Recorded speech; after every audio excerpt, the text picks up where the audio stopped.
Está começando o HQueiros, o seu podcast sobre HQs e coisas aleatórias. Olá, eu sou o Fábio Aniende. Olá, eu sou o Felipe Fares. Eu sou o Diego Lima. Bora para o tema de hoje.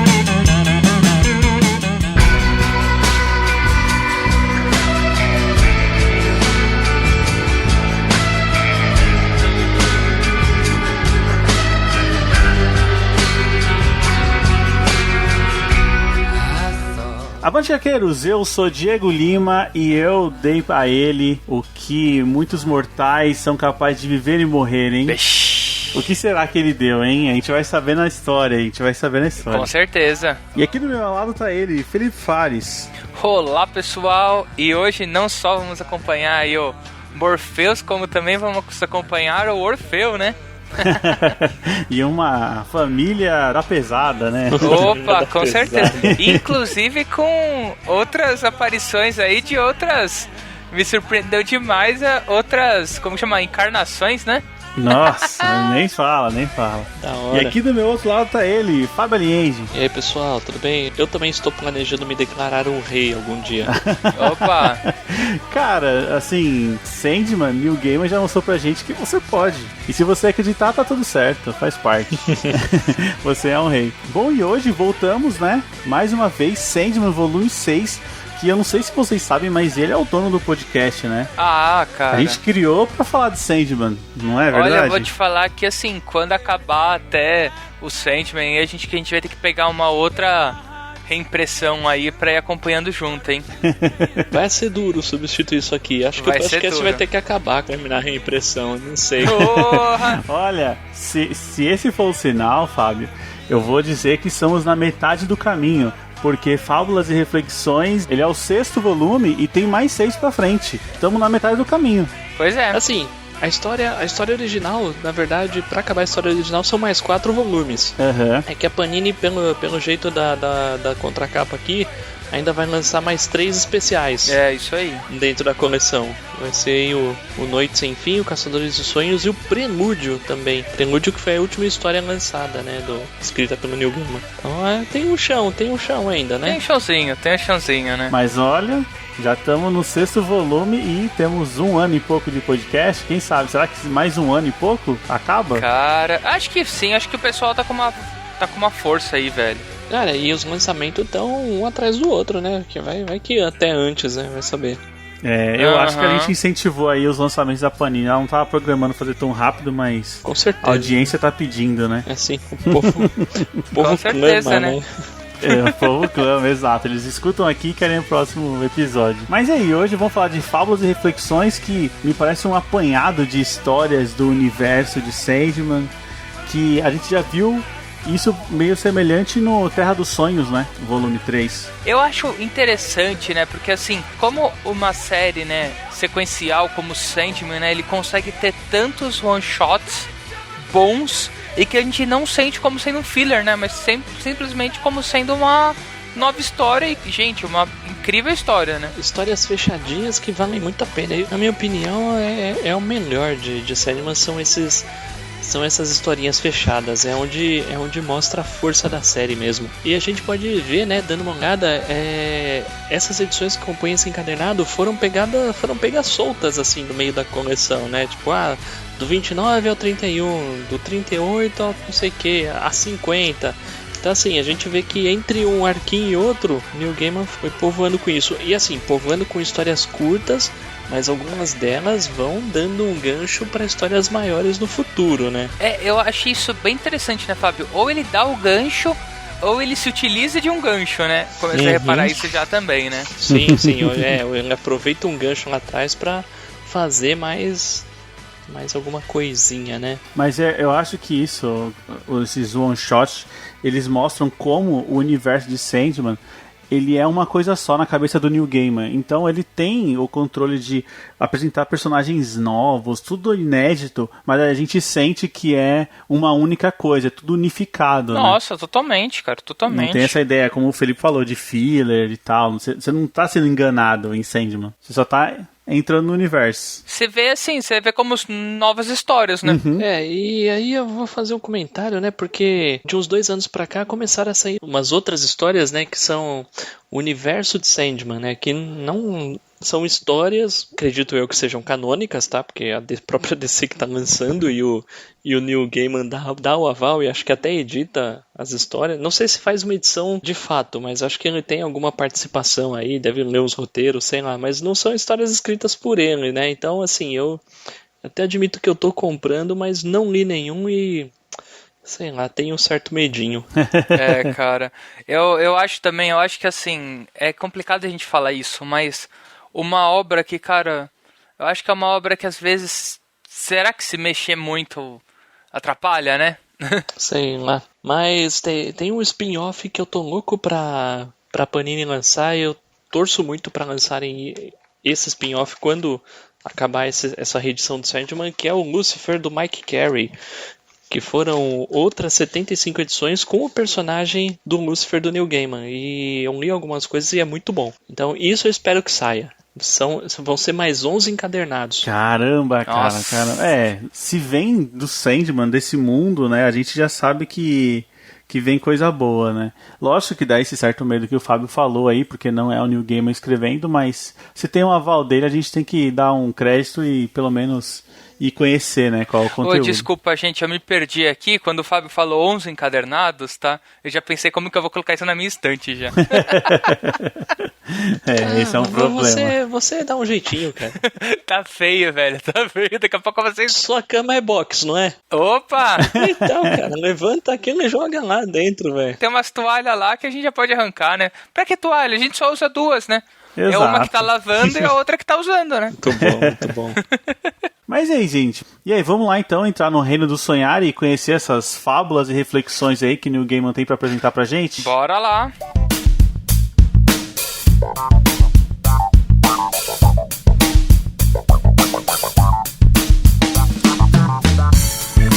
Hoje a gente tem um e-mail muito especial, cara. Recebemos um e-mail de um ouvinte. Opa, bora ler esse e-mail aí, hein? Muito bom, muito bom. Sem contar que ele comentou sobre programas anteriores do Sandman. Então veio bem a calhar, né? No programa certo. Bom, e acho que um outro ponto que a gente já pode falar aqui antes até de comentar o e-mail aqui, que já vamos começar com spoilers, é que, gente, a gente não vai explicar de novo sobre o personagem, nem fazer uma região sem spoilers, porque isso, se vocês quiserem, vocês vão lá no nosso primeiro programa do Sandman, né, gente? Episódio número 4. Pois é. E, pô, pra quem curte Sandman, já tem aí um bom apanhado de episódios nossos pra ouvir. Com certeza. E valeu muito a pena. Vamos lá, então vamos pro e-mail.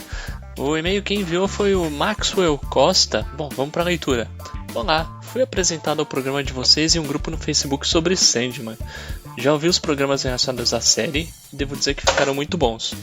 Agora estou ouvindo outros episódios, desde o primeiro. Sei que Sandman é uma obra complexa e nem tudo vai ser abordado, mas gostaria de fazer algumas observações que podem enriquecer a discussão. Episódio 4. A imagem de 3 mulheres é comum em várias culturas e religiões, normalmente representando juventude/virgindade, maternidade/maturidade e velhice/morte. Assim como Morpheus tem muitos aspectos, dependendo da cultura e crenças, as 3 bruxas parecem fazer o mesmo, inclusive incorporando personalidades de diferentes trindades, sem necessidade de crenças de terceiros para assumir esses papéis. No primeiro volume, quando Morpheus as encontra, isso é insinuado através da mudança de nomes.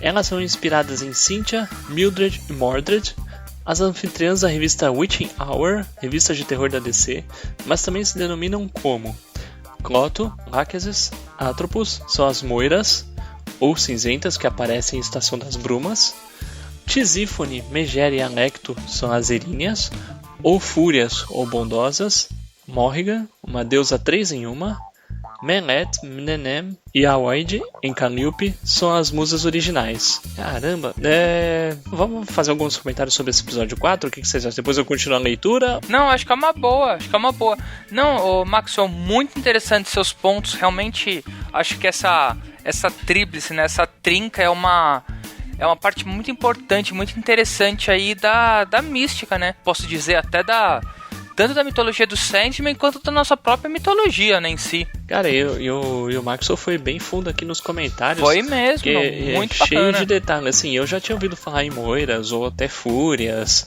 mas assim, longe de saber os nomes delas. E assim, cara, muito legal ficar sabendo de mais isso. Beleza. Então, continuando o e-mail, episódio 30. Em Sonhos de Mil Gatos, Gaiman explora algo dito diversas vezes, de que os perpétuos não são deuses, já que estes nascem e morrem no sonhar. Aqui, a gata recebe uma revelação, que não necessariamente precisa ser uma verdade, mas é o necessário para se criar uma religião. Cara, que reflexão, meu. Bem observado eu gostei, mesmo. meu. Gostei mesmo, meu. É dito e redito, né? Na história que os perpétuos estão acima dos deuses. Sim. Em Sonhos de uma Noite de Verão, Hamnet com N de navio, né? Realmente é trocado por um changeling. E mais, ele come alimento de Fairy dado por Titânia. Isso significa que ele não pode mais comer alimentos mundanos. Gaiman faz uma continuação dessa história em Livros da Magia 3, que saiu uns meses depois. Nela, Teen Hunter vai a Fairy e é aconselhada a não comer nada por lá. Ao encontrar Titânia, ela está com um jovem criado chamado Hamnet com N. Cara, agora o Maxwell foi fundo. Eu li a minissérie dos Livros da Magia do Gaiman, mas faz muito tempo. E com certeza eu não lembrava desse detalhe. Cara, mas assim, muito obrigado aí pela participação e pelas observações. Eu li o Livro da Magia, mas faz muito tempo. Sim. E é mais um exemplo de que Gaiman tá tudo na cabeça dele, né? Os universos. Nossa, totalmente. Sim. E os Livros da Magia é uma curiosidade. Eu comentei do universo de Sandman. Existe uma... Não sei dizer se é uma nova versão ou uma continuação do que já foi feito. Até acredito que seja uma continuação porque ainda preciso ler.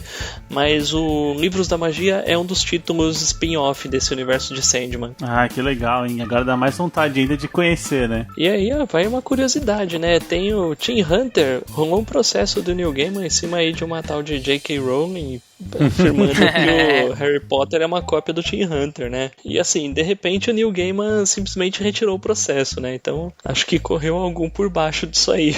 Ah, certeza. Ah, caramba, que legal. Ô, Maxon, muito obrigado. O seu e-mail foi enriquecedor. Quando a gente comenta sobre vocês participarem, sobre trazer assuntos para discussão, é isso aqui. É do Maxon pra cima agora que eu quero, hein, gente? Opa! O cara tá ficando exigente, mas realmente, Maxon, mais um voto aí, porque, cara, gostei muito da sua participação, velho, e eu quero ver... Olha, já vou cobrar que você participe mais, viu? Porque realmente foi muito legal aí o complemento que você dá pra gente, viu? Estamos ansiosos por novos e-mails do Maxwell. Opa! E de todo mundo que quiser dar pitaco, né? Por favor, gente, que aqui, assim, nós somos entusiastas e nós gostamos muito de conversar, mas nós não somos nada sem o público, né? Exatamente. Queremos a participação de todo mundo. Com certeza. Bom, e hoje a gente tem mais um comentário aqui que a gente recebeu do nosso padrinho Lucas, cara. Opa, pois e aí, Felipe, qual que é o comentário? A gente recebeu direto lá no nosso grupo de padrinhos, né? Deixa eu dar uma lida ali aqui, ó. O Lucas Rafael, ele comenta, né? Estou escutando o cast do Reino do Amanhã. E sobre o Homem de Ferro no desenho do Aranha, ele aparece junto com uma máquina de combate na saga do Venom. E se não me engano, nos episódios de Guerras Secretas também. Ô Lucas, muito legal pela sua lembrança, viu? Realmente eu vou ser bem sincero que eu nem lembrava que mais uma saga excelente que foi transcrita pra aquela animação, né? Do Spider-Man aí, que é a Guerras Secretas, né? Cara, eu também não tinha lembrança nenhuma de que Guerras Secretas tinha aparecido no desenho do Aranha, cara. Meu Deus do céu. Cara, aquele desenho, meu, a gente precisava reassistir, porque tem tanta coisa bacana naquele desenho, meu. Muito mesmo. Cara, demais. Eu acho muito legal quando temos contribuições. E hoje a gente teve duas muito boas, né? E se você quer participar, né, junto com a gente aqui, como fez o Max ou o Lucas, é muito simples, é só você mandar um e-mail para contato@gaqueiros.com.br ou envie um áudio de até 1 minuto para o nosso WhatsApp, que é o 11 96244 9417. Já que a gente está falando aqui do Lucas, que é nosso padrinho e tudo mais, vamos agradecer aqui aos padrinhos que colaboram lá com a gente no nossa campanha de financiamento coletivo e tem a recompensa de ter o nome citado aqui no programa. Opa, bora lá! Bom, muito obrigado ao Jean Correia, ao Fernando Costa, ao Felipe Mota, ao Diego Souza, ao Renato Seige, ao Fernando Petrucci, ao Lucas Apolinário e ao Igor Gomes. Pessoal, muito obrigado, vocês são pedra fundamental desse podcast, e ao nosso padrinho também, que não participa dessa recompensa, o nosso muito obrigado também, você é muito importante pra gente. Bom, e aí? Vamos chegar de falar aqui, vamos direto pro sonhar de fato agora? Bora lá, né? Bora lá! nesse encadernado a gente tem a primeiro preview e o primeiro special.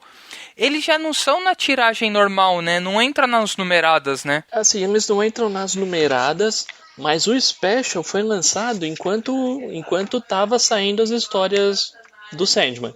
Esse preview também saiu em 93. Bom, e eu acho que assim, se a gente puder fazer um geral, não sei se vocês sentiram isso também, que eu acho bem bacana, cara, a quantidade de artistas que tem nessa edição, né? Ah, isso é verdade, hein? Porque eu acho, cara, isso é muito bacana, porque assim, logo de começo, até, eu não sei se eu gostaria de falar, né, quem estranhar um pouco o traço, dependendo de uma ou outra história, às vezes um ou outro traço que pode julgar estranho ou diferente, cara, parece que ele agrega a história, né? Não, e olha a curiosidade, eu tô dando uma olhada na lista aqui, tem 3 artistas que...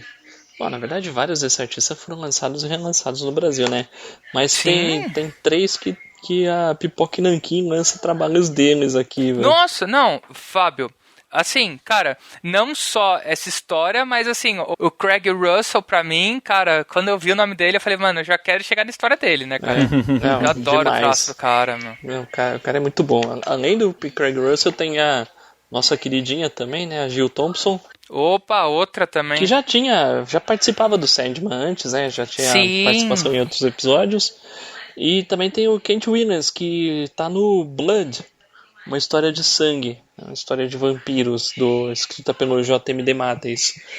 Que é o escritor da Última Caçada de Craven. Tudo amarrado. Olha, é tudo amarradinho, meu. Isso aí, mas o legal é que assim, cara, nenhum desses artistas deixa a desejar, né? Não deixa mesmo, e é legal que, mesmo mudando os artistas, a qualidade é sempre alta, né? Sempre fica aquele traço meio sujo, eu não sei, eu tenho essa impressão, não é aquele traço clássico de quadrinhos, né? É um traço único que cada um traz, mas imprime no mundo de Sandman. Exato, é um traço bem autoral, né, Diego? Isso. Não é cópia de ninguém, não. Eu não sei, eu já falei isso em outros episódios, cara. Assim, imagina o John Byrne desenhando o Sandman, cara. Aquele clássico, aquele desenhista clássico de quadrinhos de super-heróis. Não ia casar bem, cara. Não mesmo, cara, não mesmo. É porque Sandman, ele tem aquele ar do mundo dos sonhos, das ideias. E você traz um cara clássico... são traços muito reais. É isso mesmo. Talvez a gente não ia acreditar muito na história. Tem que ser um traço viajado mesmo. Uns riscos fugindo, né? Aquele círculo que não é redondinho. Acho que é isso que é o detalhe. Não, totalmente. Mas e aí, o que a gente encontra em Fábulas e Reflexões? Vamos passar aqui um a um, passar um geralzão, a gente não vai ficar falando de detalhes da história, porque você tem que ler Sandman, se você chegou até aqui e não leu. Tem 5 programas pra te convencer a ler Sandman. E 6 encadernados pra ler também. Exato. Não só 5 programas, 6 encadernados. Olha, eu acho que é um negócio que a gente fala todo o programa, sabe? Que eu acho que assim, quadrinhos tem a parte do argumentista e tem a parte da arte. Muito visual. E por isso que a gente comenta. Assim, eu acho que é legal a pessoa, quer ouvir a gente sem ter lido, é legal pra te dar aquela vontade de ler, mas assim, sempre a obra completa não tem igual, né? Não tem igual, e eu acho que nenhuma adaptação pra vídeo, sabe? Aquelas adaptações que a DC faz e tal. É legal, mas é outra coisa, é outra experiência. Então, com senta certeza. E pega um HQ pra ler, que a experiência foi feita pra ser consumida dessa forma. Mas pode ouvir o nosso episódio também. Pode ouvir, por favor. Por favor. E debate com a gente, porque Sandman, ele abre um leque de interpretações e de nuances, né, que cada um pega ali, que é sempre enriquecedor falar sobre. Totalmente. Mas aí, vamos lá? Medo de Cair, cara, que é o preview, né? Antes de começar, ele já tem essa historinha ali de 4 páginas, 5 páginas, muito rapidinha. Cara, é engraçado, né? Eu acho que é um daqueles nossos clássicos onde o medo de cair é o medo de continuar, né? O medo de ir pra frente, porque eu não sei se vocês sentiram isso também, mas aqui eu acho que a gente é apresentado sempre aquele medo que a gente tem quando a gente está fazendo algo novo, né? Ou algo diferente. Porque assim, o algo diferente, ele tem a chance de te trazer resultados absurdamente bons. Mas a gente, às vezes, com aquele receio de dar ruim, receio de dar errado, a gente mesmo se sabota, né? isso eu já achei um excelente. É, aquele negócio, né? O medo muitas vezes ele é bom, né? Porque te impede de fazer uma besteira. Perfeitamente. Mas às vezes ele pode te impedir de fazer uma coisa boa também. De ficar na mesmice, né? Muitas vezes, né? É isso aí, às vezes você não se arrisca, né? Por medo. Então, assim, é o que fala essa história. E assim, apesar de tudo, saiu no especial chamado Vertigo Preview, né? Esses comentários, funciona um pouquinho como uma apresentação, né? De quem é o Sandman, né? Funciona. Nem sei o nome dele, mas o cara que tá sonhando vira pra ele e fala: você se interessa por sonhos? É o Todd, né? Essa história conta a história do Todd, que ele é um diretor de teatro, né? E ele tá prestes a estrear a peça dele e ele tá morrendo de medo de falhar, né? E ele até chega uma noite antes a cancelar a estreia da peça. Só que aí, nessa noite, ele sonha e nesse sonho ele encontra com o Sandman. E aí que a mágica acontece, né? Porque, se a gente parar pra pensar, o Sandman, ele nunca faz nada. Mas a presença dele, o que ele diz, já faz tudo, né? Ele não é um cara de ir lá e resolver. A gente já falou isso mais de um encadernado. Mas, cara, principalmente nesses one-shots, velho, você conta nos dedos a quantidade de presenças do Sandman que tem, né? Do Morpheus. É incrível isso. Não, e sem contar que muitas das vezes ele inventa de fazer alguma coisa e dá uma merda. Sim. Claro que é. Tipo, não, eu vou prender essa mulher que me ama no inferno por 10 mil anos. Nossa, de boinhas, né? Deixa ela lá, de boinhas. Meu Deus do céu. Pois é, mano. Mas aí, vamos falar a solução, então, que como se encerra essa história? Esse diretor, ele conversa com o Sandman, lá no sonho, e o Sandman tenta entender o que aflige ele, qual que é o medo, né? E o cara fala que ele tá com medo de falhar, porque quando ele sonha, normalmente ele sonha que ele tá subindo a algum lugar e ele tem o medo de cair, né? Essa queda, a gente entende no contexto da história que é falha, né? Ele tem medo de falhar, quando ele tá se arriscando a fazer uma coisa que tá fora do contexto dele. E o Sandman fala, mas espera aí, você pode acordar ou você pode cair e morrer. Mas existe uma terceira coisa, né?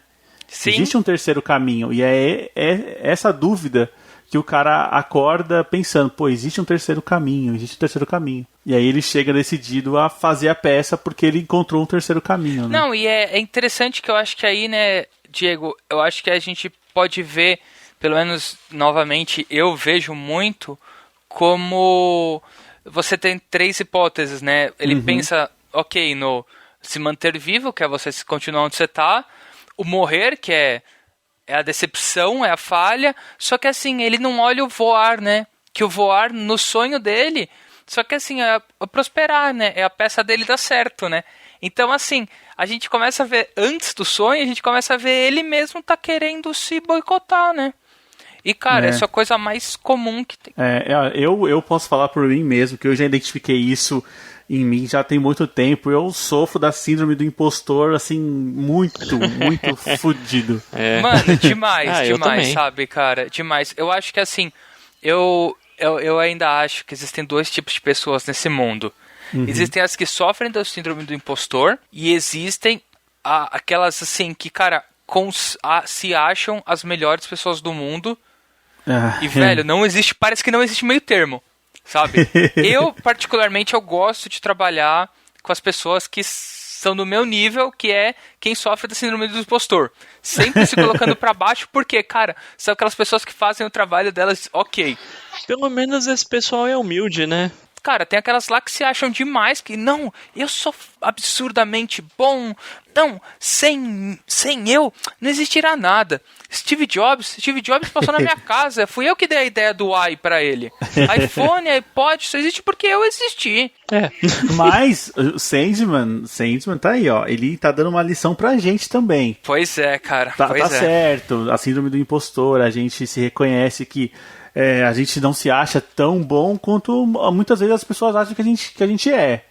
Só que Sandman tá falando que, cara, às vezes, se você cair, você voa, né? Você aprende a voar. Então, às vezes, se você se jogar, arriscar fazer uma coisa nova, pode dar certo.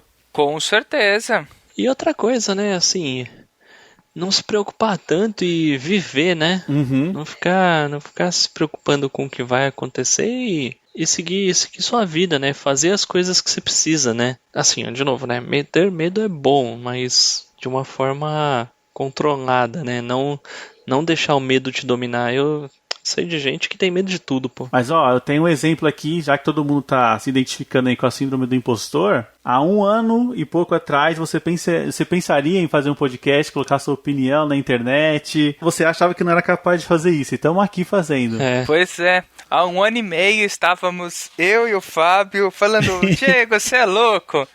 Diego, isso não vai dar certo. Diego, isso não vai passar do 3º programa. E cá estamos, né? Estamos aqui, chegando nos 70 quase, gente. Pois é, mano. Cara, e essa história já te dá uma lição, né? Assim, 4 páginas, o Neil Gaiman fala, você é capaz, se arrisca, faz as coisas, porque pode dar certo. E se der errado, qual é o problema de dar errado, sabe? É tão ruim dar errado, você aprende no processo. É complicado, eu já tô entregue já no preview, nem entramos na história. Não, eu também, ó. Você vê que, cara, quando a história é boa... Acho que simples 5 ou 6 páginas a gente já conversou pra caramba, gente. Exatamente. Mas aí, vamos lá? Vamos entrar na história agora, porque eu já vou entregar. Felipe, não quero saber. 3 setembros e 1 janeiro é a minha história favorita desse caderno. Caraca, sério? Opa, eu não tenho o que falar. 3 setembros e 1 janeiro, já adorei o nome. Uma coisa fantástica. E a gente acompanha a saga do Joshua, né? Um cara que tá entregues ao braço da irmã do Sandman. Desespero. Cara, eu acho tão lindo esse negócio dos irmãos. Isso é muito bom. Incrível, né, cara? É incrível. É um cara que tá prestes a se matar. Sim, né? Porque ele já... Pois ele está desesperado, né?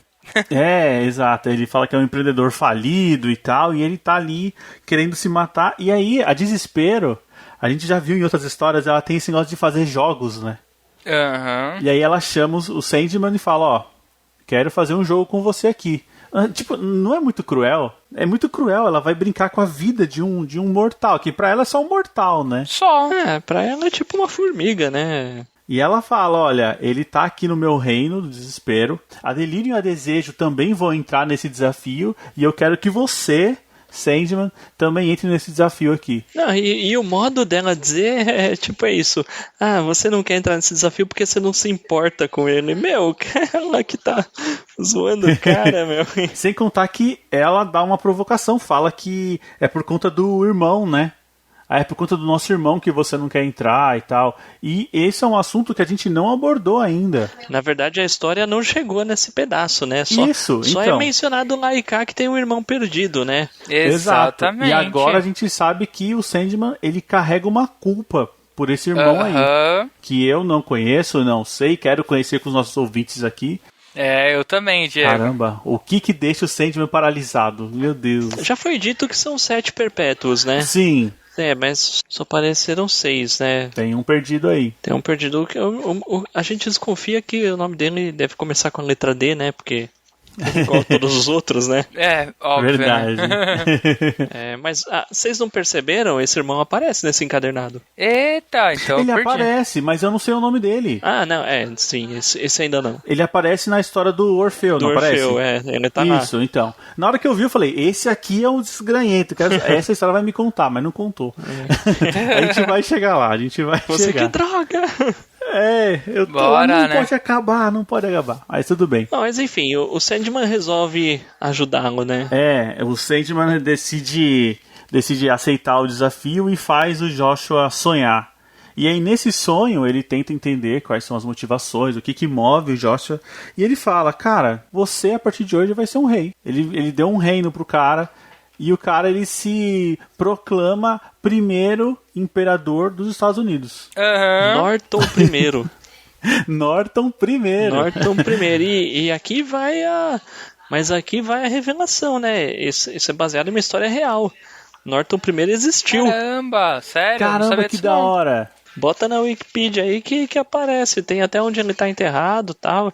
Ele se tornou, com o tempo, uma figura célebre, uma lenda na cidade dele, e era até motivo que da hora. E até aumentou o turismo na cidade, que as pessoas iam conhecê-lo. Nossa, que demais, mano. Bom, então vamos acompanhar a história do Joshua pelos olhos do Neil Gaiman, né? Aqui a gente vê que ele, na primeira ação como imperador, já que ele se proclamou, ele manda pros jornais, ó, sou o primeiro imperador dos Estados Unidos, e o jornal, por meio de caçoar, né, fala, vamos publicar isso aí. E, tipo, dá certo, as pessoas começam a meio que, mesmo que caçoando, passam a respeitá-lo, né? Tipo, lá o imperador lá, o cara que usa aquelas roupinhas e tal. Sim.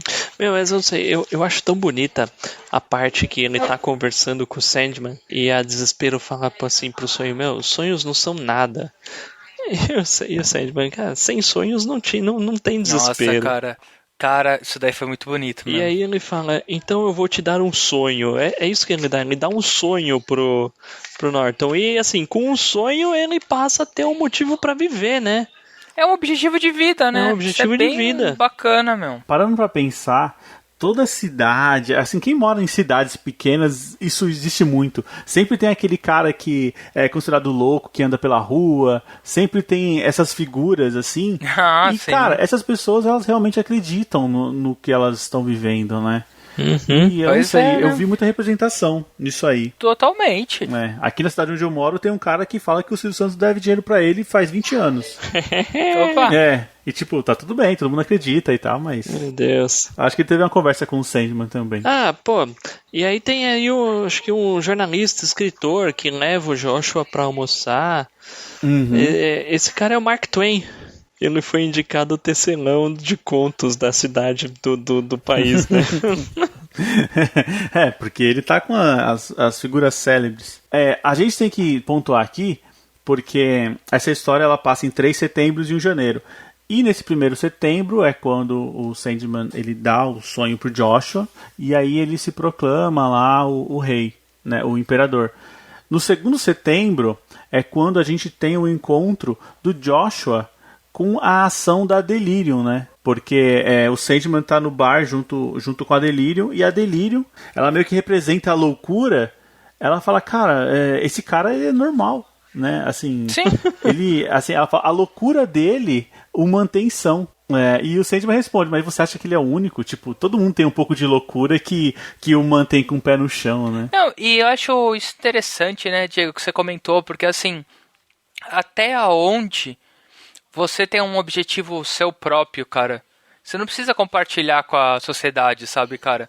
Sim. Mas assim, até o quanto nocivo é, porque assim, ele falava que ele era um imperador, mas ele não saía matando pessoas nem nada. Então, quer dizer, cara, o sonho dele não era nocivo pra sociedade, né?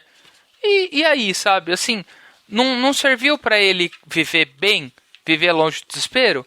Então, foi agradável, foi bom, né? Eu acho que é meio que isso que a Delirium vê, porque nesse desafio era meio que qual dos perpétuos consegue trazer o Joshua pro seu domínio, né?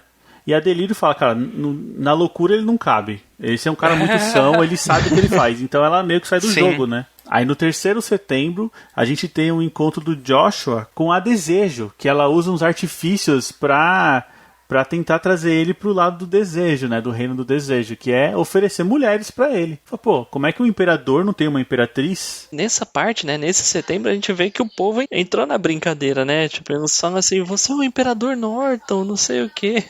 E os chineses vêm pedir coisas pra ele. E ele resolve as coisas. Eu entendi que era um outro cara que tinha um sonho de ser imperador chinês. Pode ser. Será? Eu entendi isso, tipo assim, apareceu mais um imperador agora, só que isso aqui é da China.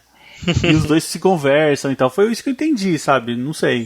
Será? Mas assim, mas ele fala, como vai meu súdito chinês, né? O Joshua fala isso. Você vai saber, né? E nesse ponto, como você falou, nessa conversa ele tá falando com o Rei da Dor, que é um dos marionetes lá que a Desejo tá usando pra tentar trazer ele pro reino do desejo. E aí ele fala, cara, você precisa de uma mulher e tal. Ele fala, mas por que eu preciso de uma mulher? Se eu tenho os meus certificados que são aceitos na maioria dos restaurantes da cidade, as pessoas me respeitam, eu uso uma roupa, tá certo que ela foi dada pela prefeitura e tal. Tipo, ele é um cara lúcido, ele sabe das condições dele. O meu aluguel é de 50 centavos por semana, mas o que eu posso querer, cara? Eu sou o imperador dos Estados Unidos. Eu não posso querer mais nada. É meio que aquilo de acreditar no seu sonho. Nossa, né? totalmente. E tem uma parte que ele relata um trecho em que ele havia sido preso e soltaram ele, né? Sim. E aí ele lembra da declaração do juiz. E essa declaração é real também. Essa declaração, esse é um fato que realmente aconteceu. O juiz declarou: o Sr. Norton não derramou sangue algum, não roubou ninguém, não expoliou nenhum país. Isso é mais do que se pode afirmar sobre a maioria dos indivíduos no ramo da realeza. Isso é animal, cara. Animal. É tipo, é mais uma chancela de que, sabe, as pessoas acreditavam de fato. Se ele acreditava, ele fez as pessoas acreditarem que ele também era o imperador. Sim.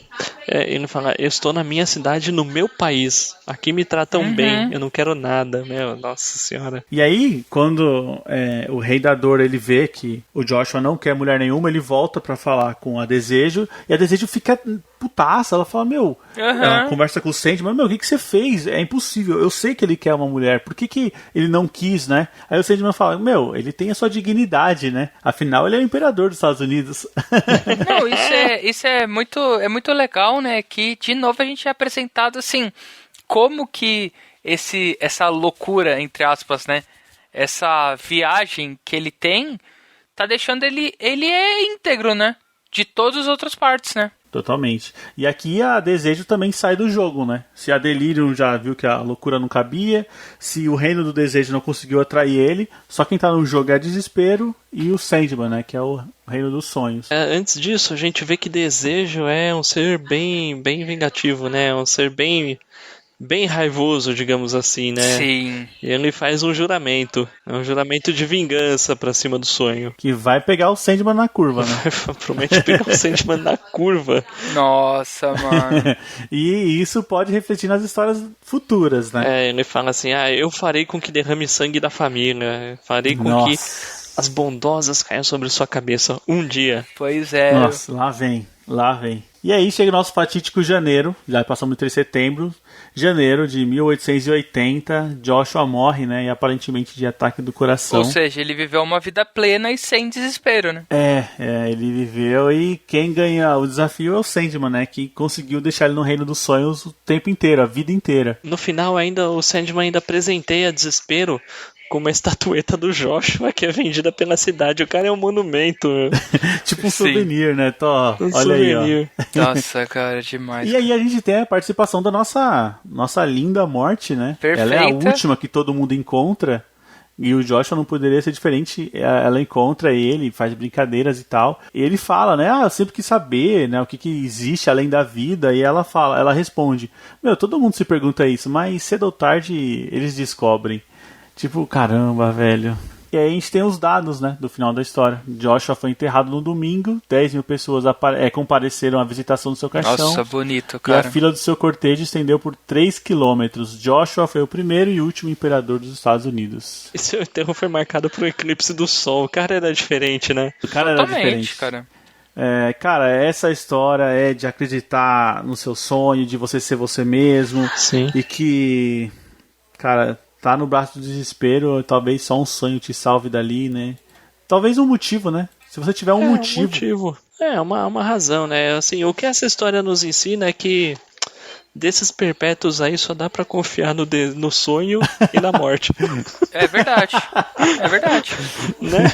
Porque, os outros são todos uns safados, meu. São. Ah, caramba. É isso, cara. Neil Gaiman tá dando uma aula pra gente de reflexões e fábula. E olha que nem começou. Tem muita coisa ainda. Mas essa história é muito boa mesmo. Vou falar a verdade, eu tenho dúvidas se essa é a minha favorita. Ou a Ramadá. Ah, não. Ramadá, ela mexe com um ladinho pesado. Mexe, mano. Mexe mesmo. Bom, essa próxima história é a Termidor, né? Você já olha assim e fala, que é isso, né? Que é essa história? Que loucura é essa? E você vai ver que é uma loucura de fato. Nossa, total. É uma loucura de fato, né? Não, e aqui a gente vê é uma personagem que retornou, né? A Joanna Constantine, né? Que ela já tinha aparecido antes em uma outra história curta do Sandman. E naquela outra história curta, o Sandman comenta que ele tinha pedido um servicinho pra ela. E agora a gente vê que servicinho que é esse, né? Pois é. Isso aí de passar de um modo grosseiro e geral, a história é a missão dela, né? Sandman pede pra ela resgatar a cabeça do Orfeu, Uma né? cabeça. Sim. É isso. Chega a dizer nessa história que é a cabeça do Orfeu? Fala que é chega a Orfeu. dizer. Fala assim, Fábio, fala assim. Uhum. No final. Ah, tá, é verdade. Ela até fala assim, mestre Orfeu.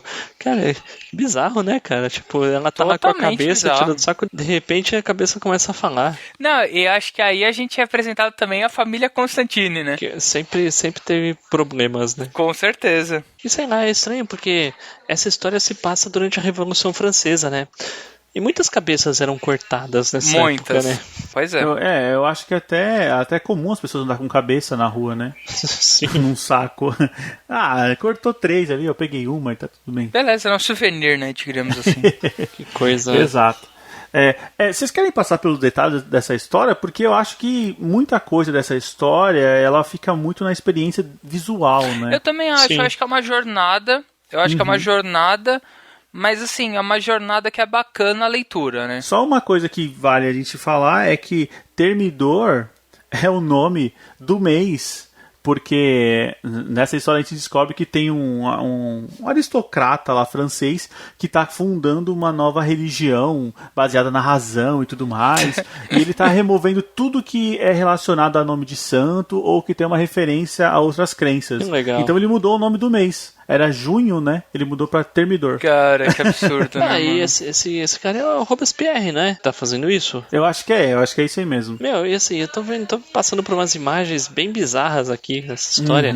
Cara, os caras, eu não sei se isso acontecia na verdade, tá? Mas o pessoal fazia fantoche com os corpos decapitados, meu. Que porra é essa, velho? Nossa, meu, é um bagulho pesado, Meu mano. Deus do Eu céu. não duvido, não, eu não duvido. Mas a gente tem então uma missão, com missão dada e missão cumprida, a Johanna ela consegue, a trancos e barrancos, a recuperar a cabeça do Orfeu e o devolve, né? E aí tem aquele momentinho que a gente descobre que o Orfeu é filho do Sandman, só que ele fala que não vê o Sandman há muito tempo, e ela fala, mas nem no sonho ele... Não, nem no sonho. Eu falei, caraca, velho, como assim, nem no sonho? O que aconteceu, Aí né? explode tudo, né, cara? Só que ele fica emocionado porque ele fala, pô, se ele mandou alguém recuperar a minha cabeça, é porque ele se importa comigo, mesmo ele não aparecendo de fato. E a Joana Constantine fala assim, meu, é melhor se ajudar porque a cabeça do seu filho tá perdida e eu gosto muito da minha, né? Uma Sim. coisa assim. Aham. Não, aí a gente já vê aquele humor digno de Constantine, né? Sim. Eu não sei se essa história saiu antes do Orfeu Especial ou depois, mas ela até comenta o que aconteceu com o Orfeu nessa história. E, cara, é bem bacana, é bem nojento, eu vou deixar pra falar quando a gente falar do Orfeus. É melhor, é melhor. A gente vê esse pessoal se defrontando com o pessoal da Revolução Francesa que, como o Diego já falou, era pura razão. Então, assim, eles estão tentando acabar com os mitos, com deuses, com qualquer tipo de... não bem religião, mas folclore. Qualquer tipo de folclore, eles estão tentando acabar. Tipo assim, não, o que existe é a razão, é a ciência, é o Estado e o povo. E aí, depois que ele fala isso, a cabeça do Orfeu começa a cantar pra eles. Nossa, demais, cara, Tipo, demais. assim, todos eles ficam embasbacados, né? Assim, também abre a discussão sobre o mundo com religião, assim, a religião ela tem o seu lado ruim e tal, tem. Mas um mundo totalmente baseado na razão também não vai ser uma coisa... Não dá pra... Eu acho que tem que ser um meio termo, né? Sim. Assim, o que vai aliviar as dores das pessoas, né? Não dor física, mas a gente está falando sobre acalento, carinho... Tem que a gente haver sabe fé, né? Tem que haver fé em algo, né? Você precisa acreditar em alguma coisa, né? Exatamente. Exato. Senão vira bagunça. Nem que seja em um sonho. Nem Com que seja um certeza. sonho, exato. Tá aqui um exemplo de uma pessoa que foi muito feliz. E aí, vamos pra caçada então? Próxima história. Bora! Essa caçada aqui, ela tem uma pegada assim... Como é que eu posso dizer? Ela me lembrou muito, Felipe, o Anel do Nibelungo. Cara, também senti isso, viu? Essa daqui e, como a gente vai comentar lá pra frente, mas a saga de Orfeu, são duas pra mim que, cara, são um Anel de Nibelungo, assim. É, verdade, tem aquele clima. Um clima mais épico, digamos, né? Tipo, Sim, uma jornada, aquele né? aventuresco, né? Cheio de místicas, né? E essa história aqui, a gente tem aquela relação do avô com a sua neta. Cara, eu achei muito engraçado, cara. É muito engraçado. Porque o avô tá contando a história pra neta, e é uma neta já jovem, né? Já quase adulta. Então, a gente vê a diferença de gerações e o papo de um do outro. E aí, ele tirando sarro dela, ela tirando sarro dele. É demais, é demais. É bem legal aquele sentimento de história de vovô mesmo, né? História de vovô. Só que a menina já é velha demais pra isso, já não quer ouvir, aí rola aquela discussãozinha.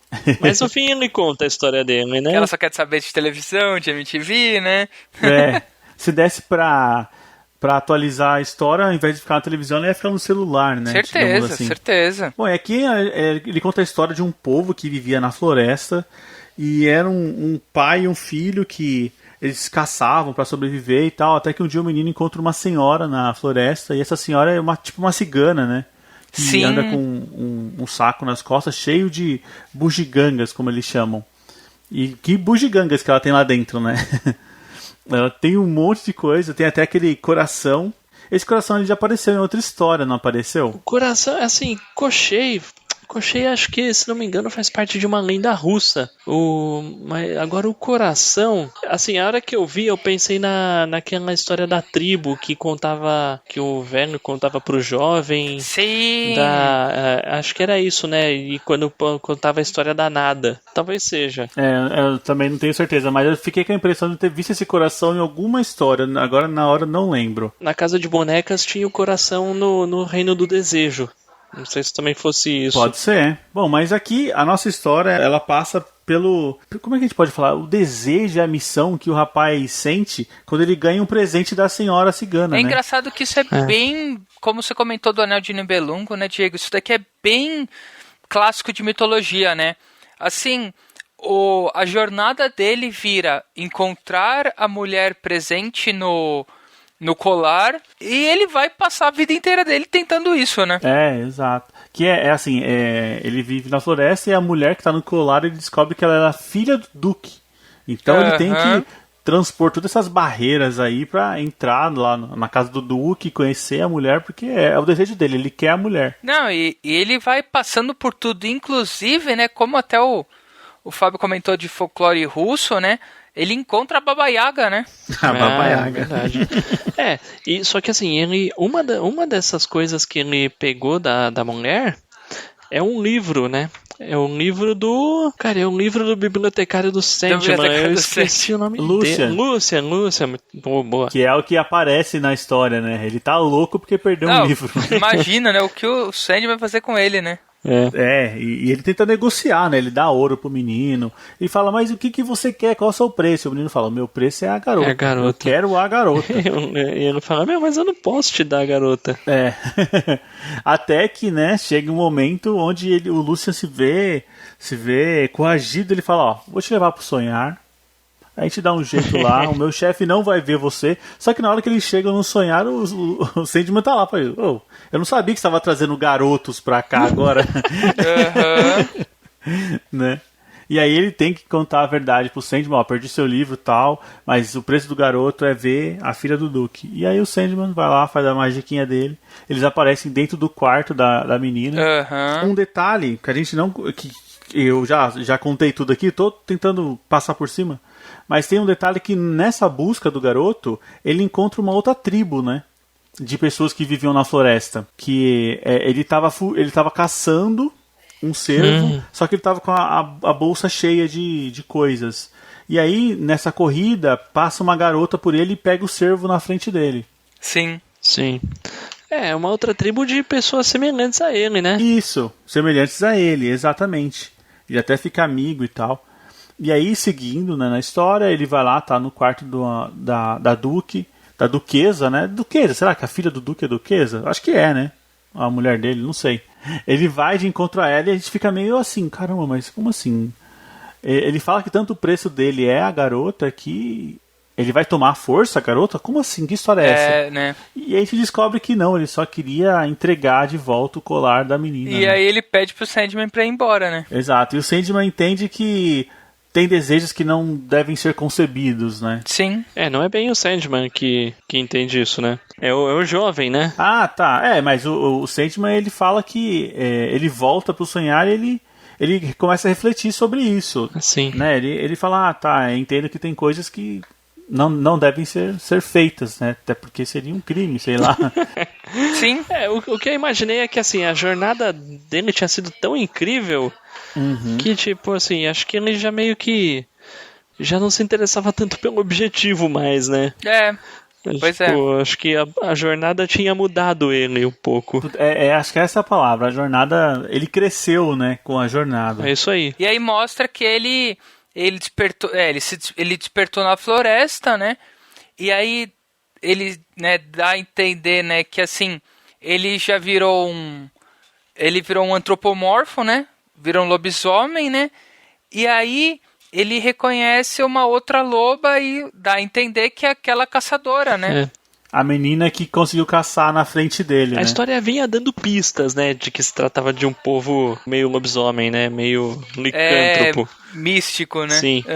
E aí a gente é jogado lá com o avô e a garota, né? Que a garota fica meio revoltada, assim, peraí, você tá me contando por quê? Porque é por causa do meu namorado? O meu pai pediu pra você me contar essa história porque eu achei ela meio machista. Você tá me dizendo, então, que a gente só pode ficar com os nossos iguais, né? O menino da história terminou não com a duquesa, mas ele terminou com a menina que morava na floresta também. E ela ficou meio puta com isso e tal. E o vô também falou, mas é verdade, tudo que eu te contei é verdade e tal. E ele fala assim, é uma pena que você não conheceu sua avó, porque ela era uma mulher excepcional e nunca me deixou esquecer que ela havia me vencido na captura do cervo. Bacana. É muito da hora esse finalzinho. Tipo assim, a menina falou, mas peraí, você era o garoto da história? Como assim? Me conta mais, né? Aí o velho vai embora. É demais. Cara, tá muito bacana, mano. Muito bacana. Muito legal, muito legal. Cara, e seguindo aqui, olha, eu vou falar que eu já tava vendido, hein? Tá vendido, porque Fábulas e Reflexões é uma história melhor que a outra, e veio Augustus. É muita que pedrada, é uma história, mano. que eu falei, puta que me pariu, meu Gaiman, casa comigo. Cara, que história fenomenal. Cara, eu vou te falar que eu nunca pensei cara. essas coisas além do Sandman, não, cara. Sério?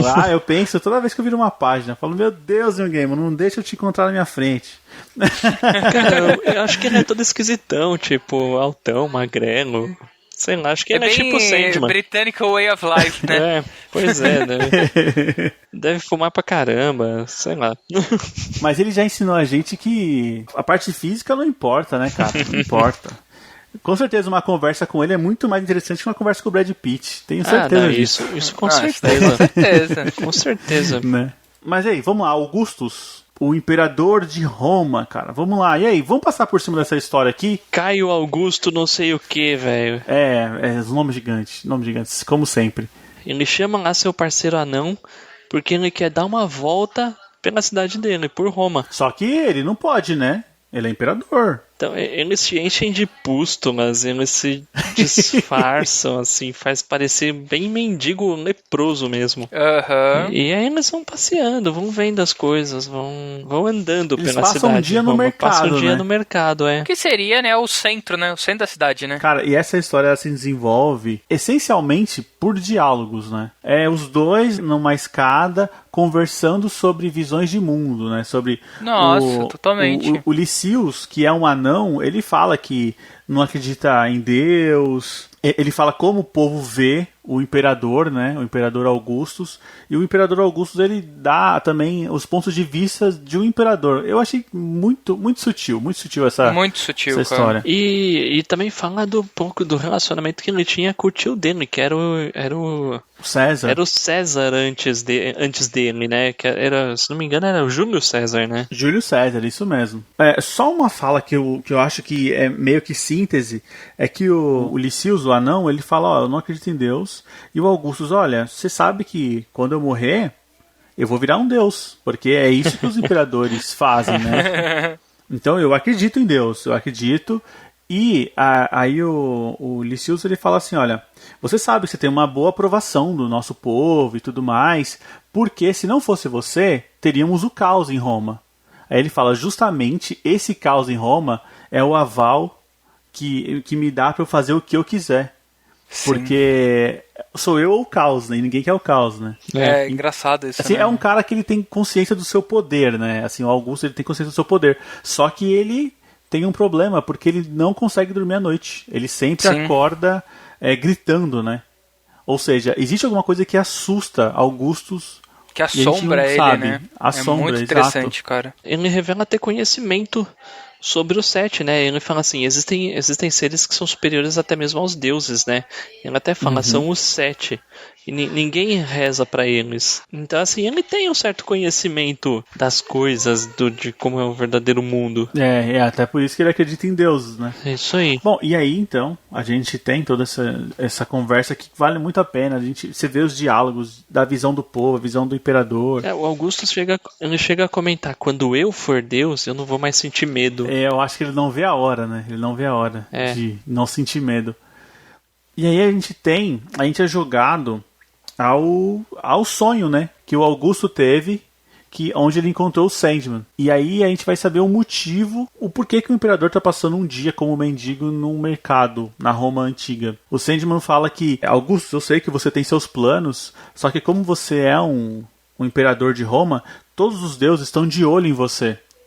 Então, a minha sugestão é que você se disfarce de mendigo e passa um dia no mercado, porque os deuses não vão prestar atenção aquele dia. Sabe, você não vai ser mais o imperador, você não vai ser um imperador por um dia. Então, uma vez por ano você faz isso pra colocar a sua cabeça em ordem, pra você pensar nas coisas. E é o que o Augusto faz, né? Então a gente descobre que ele tá lá pra pensar. É basicamente isso, sem ser vigiado por deuses. E o próprio Sandman fala, todos os deuses começam em meus domínios. Eles caminham por seu mundo e quando estão velhos eles voltam ao meu mundo pra morrer. Então, assim, é basicamente isso que provavelmente vai acontecer com ele. Nessa conversa com o Sandman, a gente vê que o Augustus, ele pergunta, mas quem é que mandou você aqui, né? Foi o deus César? Ele fica morrendo de medo pela cara dele, né? Foi César que te mandou? Ele fala que foi um outro deus lá que mandou interceder. Lendo a história, a gente vê que existe um problema com o Augustus. Existe um medo com Augustus, até que a gente é jogado na verdade, né? Descobrimos o que aconteceu com Augustus, porque ele fala que ele não é um filho direto de César, ele é um garoto adotado que herdou um império. Antes, assim, eu tô tentando relembrar aqui qual que era o plano do Augustus. Assim, é que durante a conversa que ele tem com o Lysius, ele fala que ele tem visões, né? Ele tem visões de um futuro e tal. E ele fala que a Roma, elas vive necessariamente por expansões. Então, quanto mais expansões ela fizer, Roma viverá para sempre. Sim. Roma viverá para sempre. É constatação que ele fez, né, ao longo do tempo de imperador. O que acontece? A hora que o Augustus chega no palácio, de volta, é revelado, ele vai dormir, ele pede lá o narrador de histórias, e é revelado, né? Antes disso ele já tinha dito, o Lysius pergunta pra ele, cara, do que você tem tanto medo? E ele tem medo do Júlio César, porque aos olhos dele, o Júlio César tinha morrido e virado um deus. E assim, ou seja, estaria sempre de olho nele. Então assim, por que ele tem medo do Júlio César sempre estar de olho nele? Porque quando ele era um garoto e acompanhava o Júlio na guerra, nas batalhas, etc., à noite, o tio dele, que era o Júlio César, ia pra tenda dele e violentar ele. Nossa, pesado, viu? Pesado. Ele sempre prometia um império, né? Ele fala, se você quer ser o imperador, você tem que ficar quietinho, que uma hora você vai ser meu substituto. Nossa, velho, pesado. E aí desde então o Augustus nunca mais dormiu tranquilo, né? Toda noite ele acordava gritando com medo de ser acordado pelo Júlio César. Dureza, né? Dureza. E assim, depois que Augustus e Lysius voltam lá pro palácio, o Augusto fala pro Lysius, pega as moedas que a gente arrecadou, pode ficar, mas essa história morreu aqui, tá? Acabou, você não sabe de nada e cada um segue sua vida. E aí a gente vê agora o Lysius, o anão velho, escrevendo essa história, essas memórias dele. E ele fala que o Augusto já morreu, já tem 50 anos. E uma das coisas que ele fez foi proibir as novas expansões de território. Ou seja, parece que era uma ação para Roma não crescer, né? Roma deixar de existir. Assim, ia contra o desejo do tio dele, né? Que o desejo do tio dele era que Roma crescesse sempre, que fosse sempre grande, forte, massacrar seus inimigos. Só que aí eu acho que o Augusto pensou, bom, se a gente fizer isso um dia, acho que o Império desmorona. Foi o que aconteceu, né? Mas assim, Sim. Roma existe até hoje. Talvez se tivesse continuado num crescimento desvairado, vai saber o que teria acontecido, né? Pois é, né? E aí o Lysius escreve que Augustus morreu levando consigo todos os motivos de acordar à noite, e ele também não sabe por que ele tinha tanto ódio e vivia apavorado, né? É uma coisa que só é revelada pra nós, leitores. Nossa, cara. É uma história pesada, né? Uma Pesada, história de abuso e de reflexos, né? Reflexos na vida toda de uma pessoa. E de traumas, né? Traumas. É, pesado, pesado. E aí, Lugares Maleáveis? É um conto onde aparece aí também um velho conhecido nosso, né? Que é o Gilbert. Fiddler's Green, verde do violinista. Sim, verdade. Isso, é ele, né? Não, é verdade. Ele apareceu nas primeiras histórias, A Casa de Bonecas, é. E assim, é uma história do Marco Polo, né? É legal, assim, falando como se ele tivesse preso no tempo, né? Achei bem bacana. Meio que nas andanças dele acabou entrando um pouco no sonhar. É meio que isso. E aí ele começa a andar e, assim, se deparar com alguns outros personagens que a gente acaba vendo que são sonhos. Ela é uma história curta, né? É uma história curta. Que, assim, talvez uma história menor perto das outras desse encadernado. Marco Polo conta a história dele na corte do Kublai Khan. Eles chegam em uma fogueira onde tem lá já um velho senhor. No fim da história revela que é o Gilbert, o verde do violinista. É um sonho. Uhum. E aí eles se deparam com um exército fantasmagórico.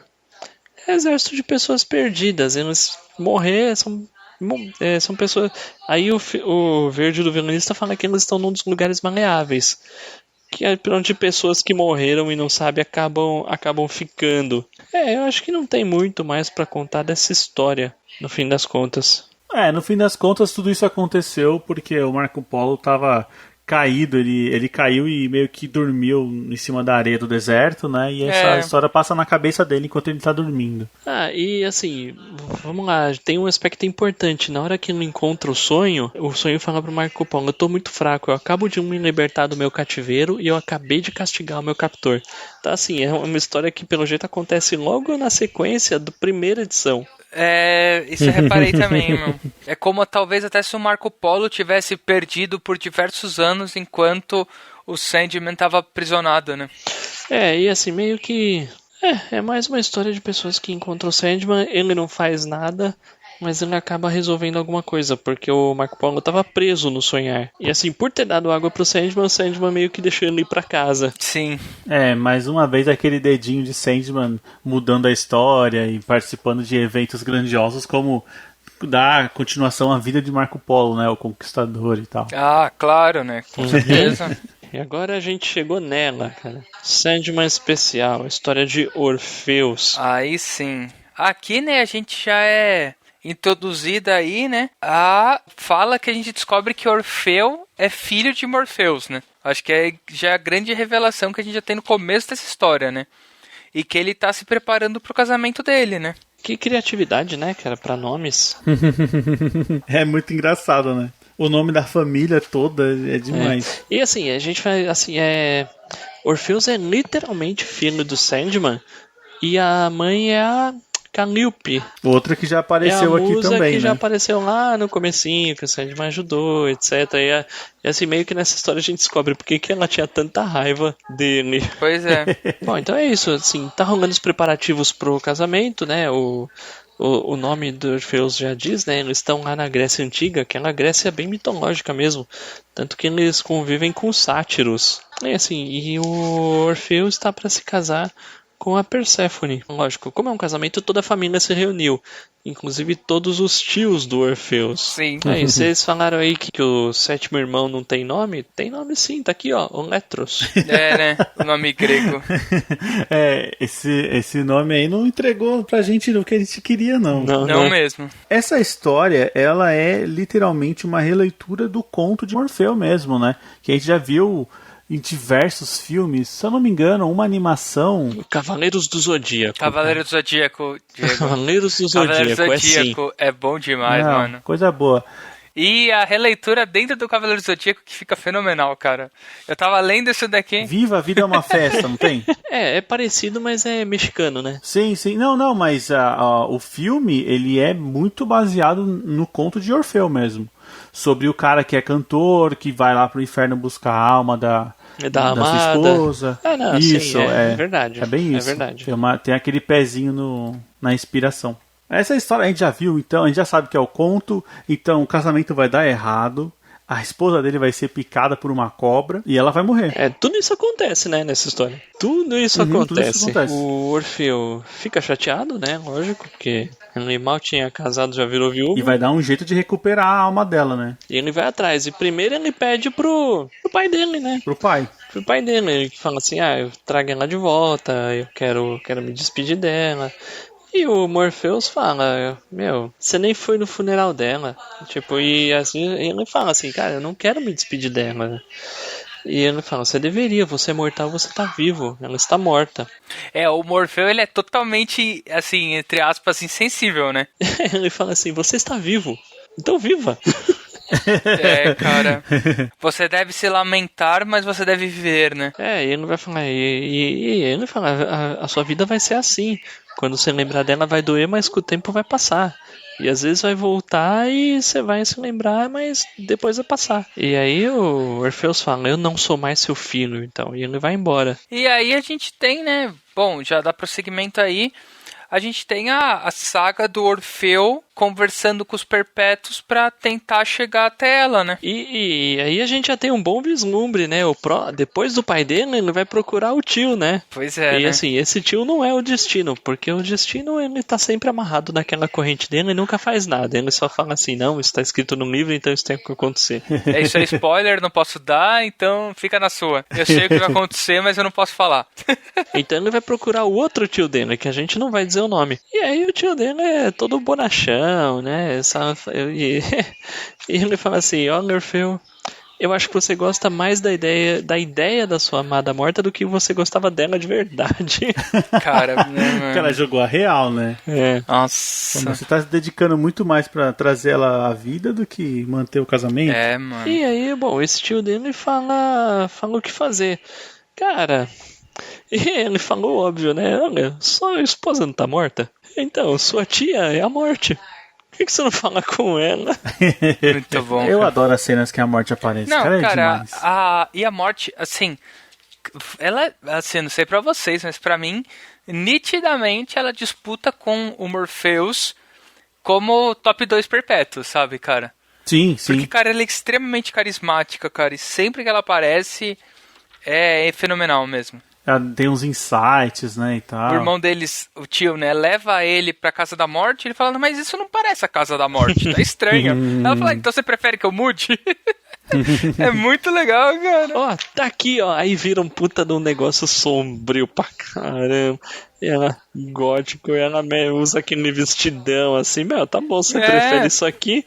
E antes ela tava lá toda despojada, tal. Tipo, contemporânea, mais moderna, né? Sim. Não, mas aí ela se recusa a ajudar ele, mas sabe como é que é, né? Pedido de um sobrinho, fica difícil você negar. E aí ela dá um jeito de colocar ele no reino de Hades, né? Que é o reino dos mortos. Ela manda ele pra Hades vivo, né? Exatamente, ela manda ele pro portal, né? É um portal que também tem no Cavaleiro do Zodíaco, tá? Não quero dizer nada, tá, Diego? Mas acho que você porque podia... o Cavaleiro do Zodíaco copia todo mundo, né, meu? Cara, o negócio é uma influência, velho. A verdade é essa. Influência, cara, é influência. Mais influência, entendi.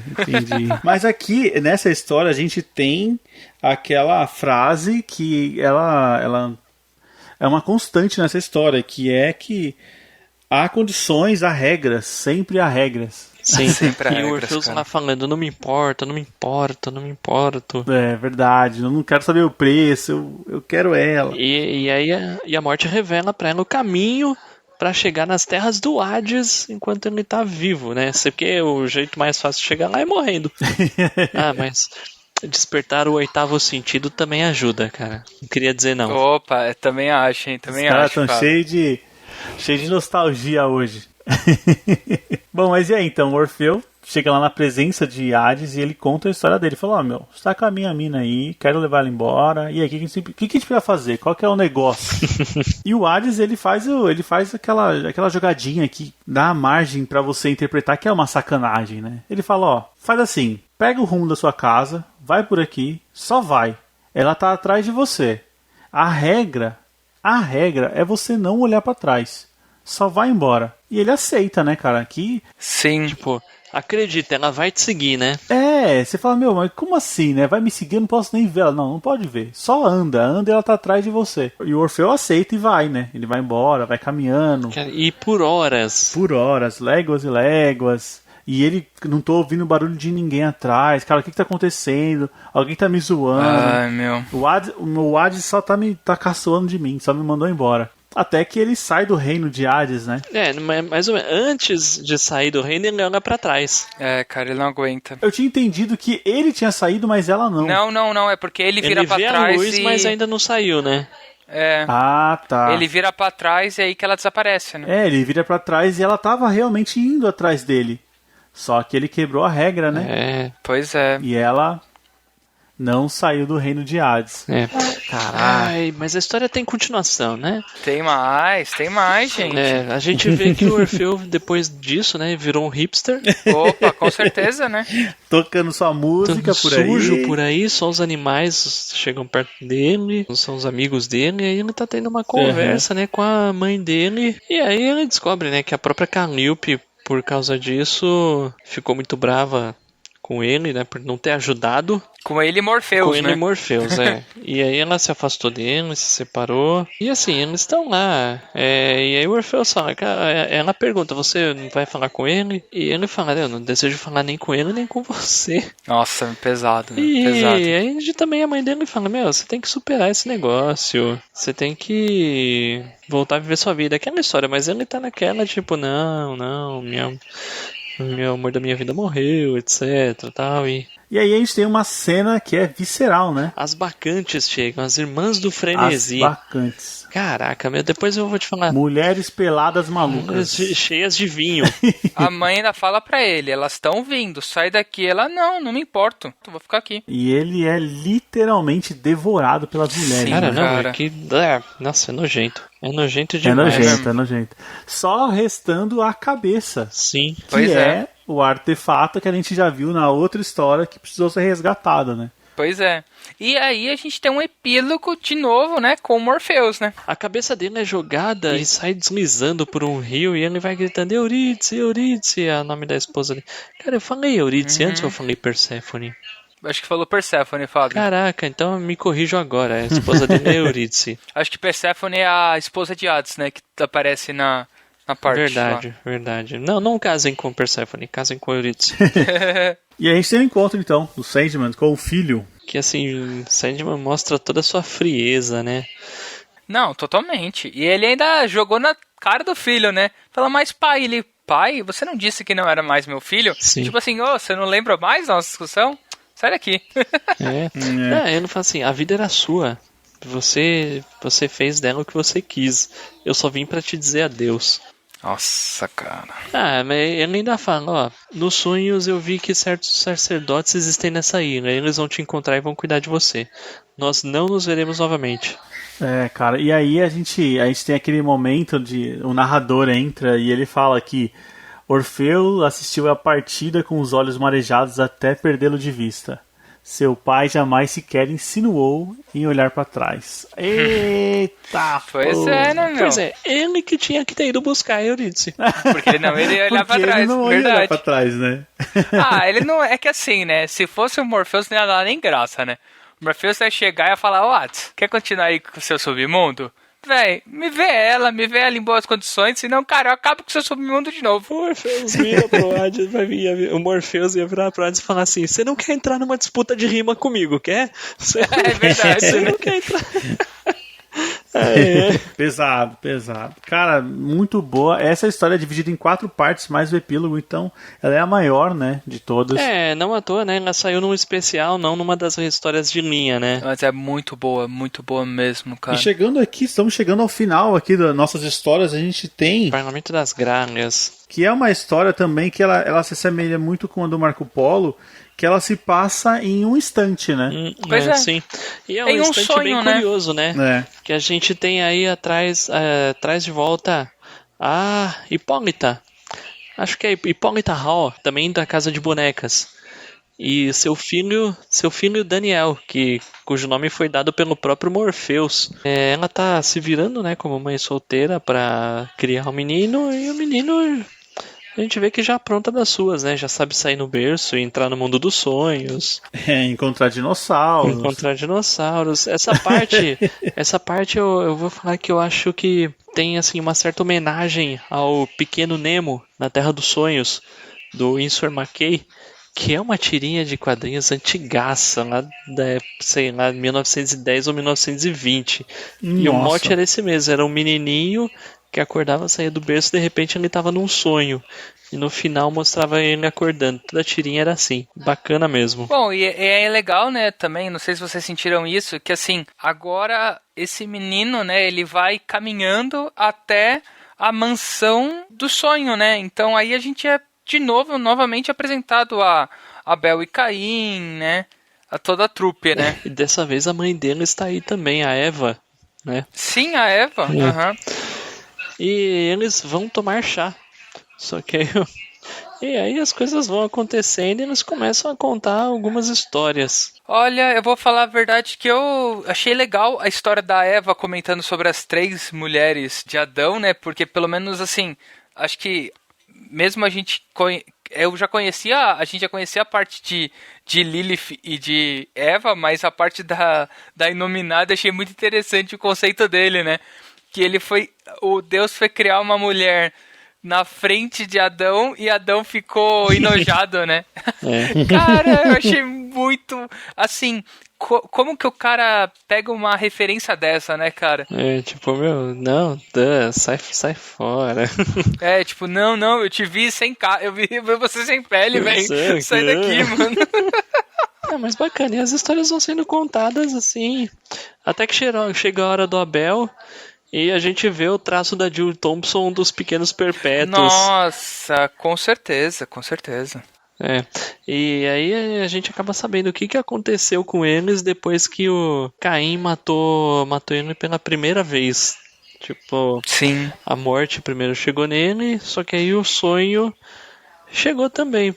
O sonho fala assim: por que você não vem brincar no meu jardim?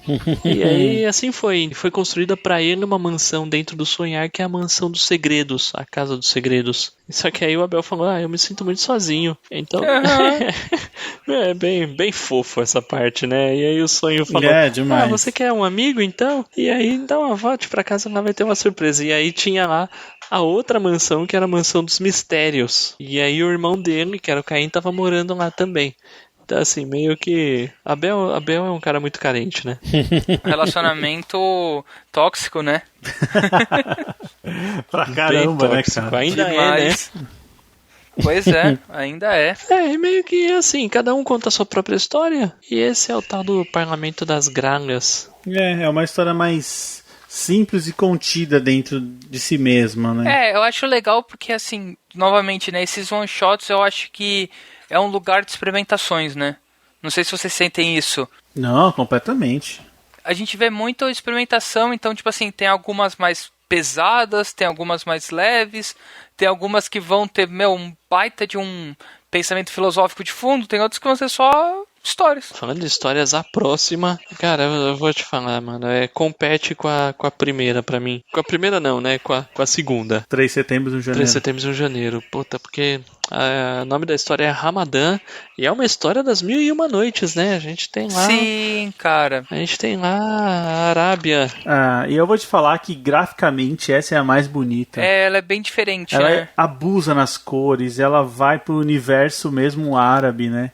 Então cada página, Não, e é interessante mostrar novamente aqueles desejos, né? Porque assim, o rei que tem tudo, né? E mesmo assim ele quer mais, né? Sim, tudo mesmo, né? Assim, ele era rodeado de filósofos, alquimistas, matemáticos, vários intelectuais, o pessoal de várias religiões. Só que assim, ele sonhava em ser mais e que sua cidade fosse mais também, né? O nosso Harun al-Rashid, ele tinha tudo isso, mas ele tinha uma alma perturbada, né? Sim. Alguma coisa o incomodava ainda. É isso aí. E é curioso, porque o Fábio falou da cidade dele, e ele via, né, Bagdá como a cidade modelo. As pessoas vinham e falavam da cidade, queriam fazer Bagdá nos seus países e tal. E ele era dono de tudo isso. Mas o que pode perturbar uma alma dessa, né? Dá a entender que assim, ele queria a imortalização, como o Fábio comentou, né? Imortalização não só dele, né? Mas a imortalização da cidade, né? Não, e assim, a gente vê que a história ela usa de várias páginas para mostrar a cidade e ver tudo que ela tem, né? Todas as maravilhas. Assim, o nome da história essa história acontece no Ramadã, que é onde eles fazem o jejum. É um dia inteiro, dia inteiro né? em jejum. E aí quando a gente é apresentado sobre essa perturbação do nosso Harun al-Rashid, a gente vê que ele começa a andar pelo palácio dele, e isso é muito engraçado, porque ele começa a descer as escadas. E ele vai descendo, então ele passa por prisioneiros, ele passa por tesouros, e ele vai descendo, assim, como se fosse uma coisa sem fim, né? Sim, Eu achei muito curioso, ele vai passando de porta em porta, mas parece que o que ele quer não tá nada ali, né? É um objetivo muito mais profundo. Assim, ele vai passando por demônios, ele vai ouvindo vozes, passa por tesouros, labirintos, e ele abre várias portas com uma chave de ouro. Isso eu achei um detalhe legal. A mesma chave abre todas as portas. Sim. Parece que é o poder, né? O poder que ele tem, não existe porta. Ele já tem a chave mestre que vai abrir tudo. Com certeza, é interessante isso. Ele tá jejuando, né? Então, possivelmente tudo não passa de uma grande viagem, né? E até que ele encontra a bola, né? Uma esfera. Uma esfera de vidro. Sim. Aí começa a história. Não, ele, assim, eu vou te falar, a revista já passou da metade, aí que as coisas acontecem. E ele fala, eu sou o califa de Bagdá, de um rei para outro eu te convoco, o rei dos sonhos. Ele fala assim, eu ordeno que se apresente a mim, de uma forma que não seja desagradável aos meus olhos. Meu Deus.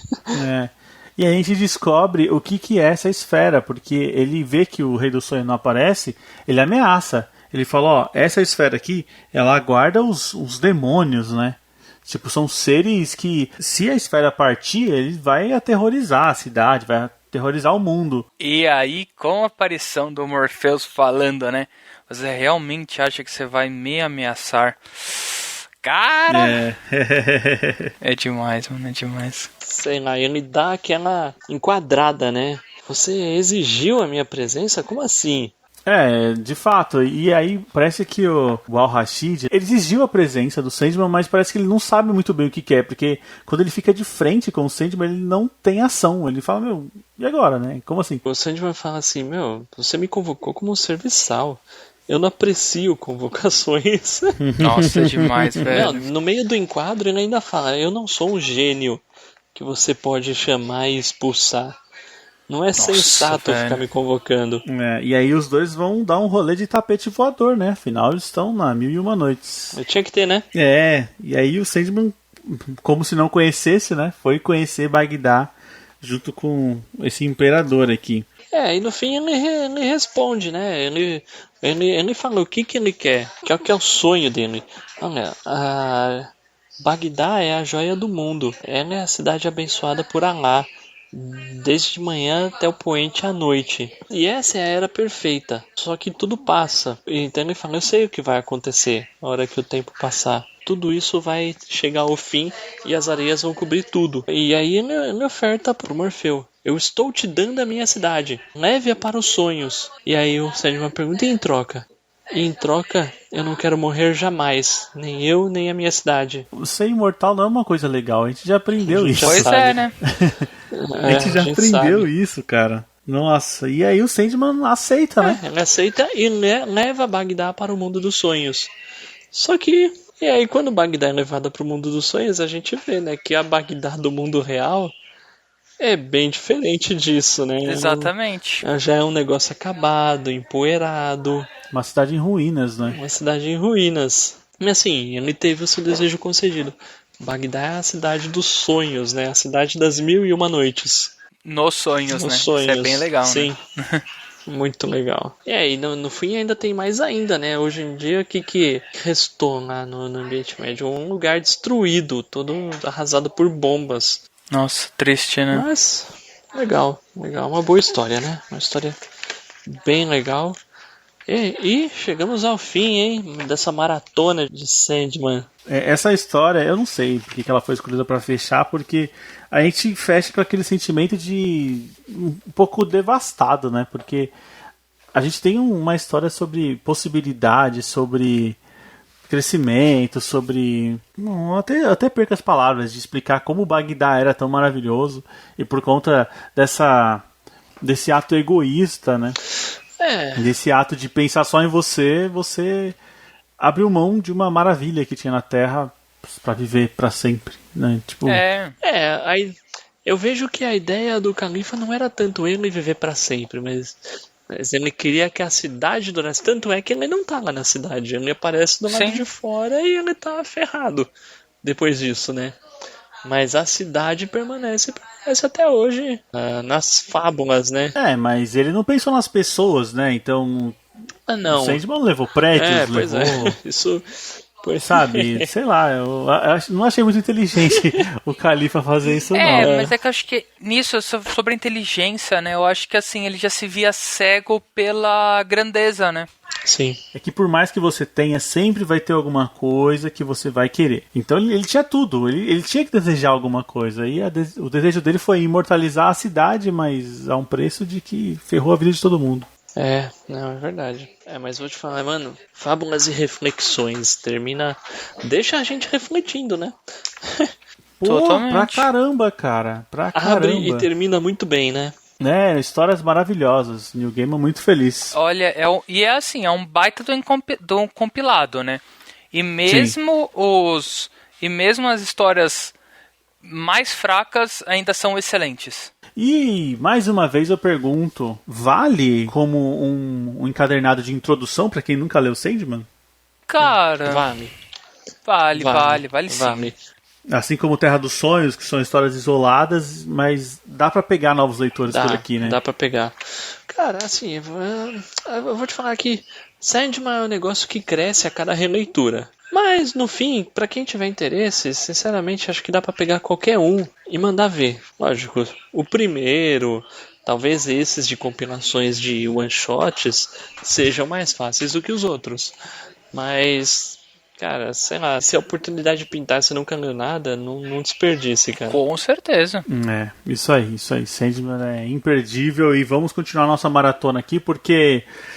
Nosso podcast é pra ler Sandman. Já tá claro isso.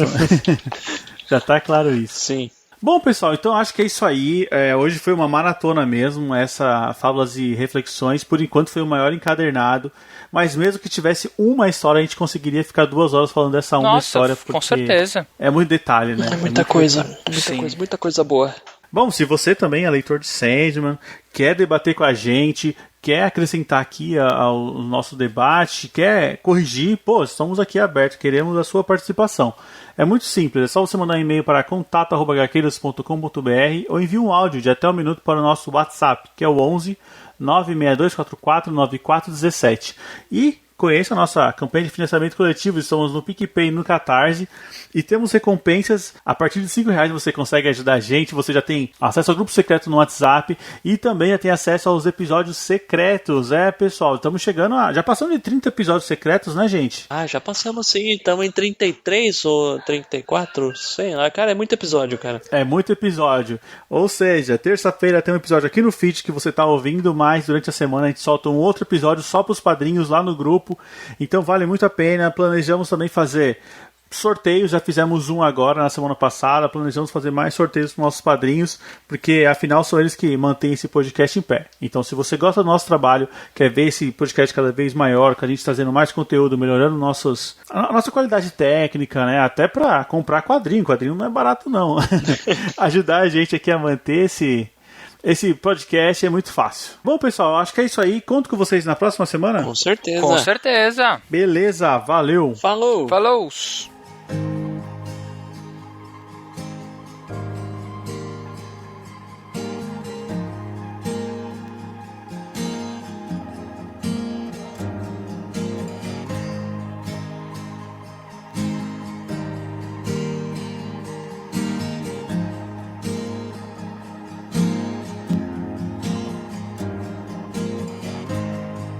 When heavy words are every word spoken,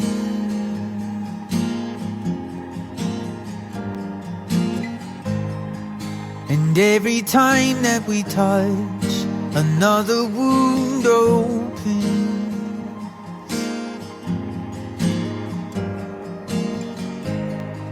We're glowing golden, but burning out too soon.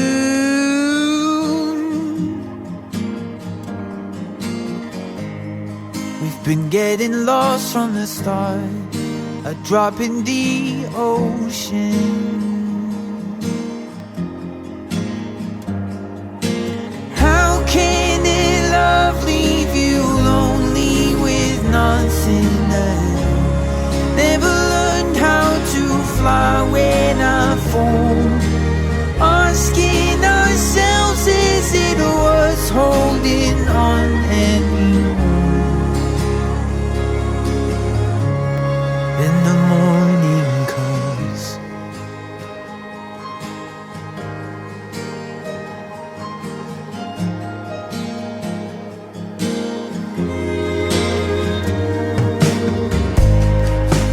Another moment, another day older.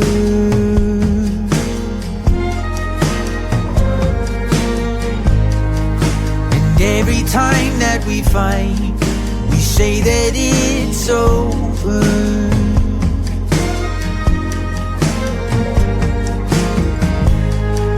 But through the darkness, we're still burning bright.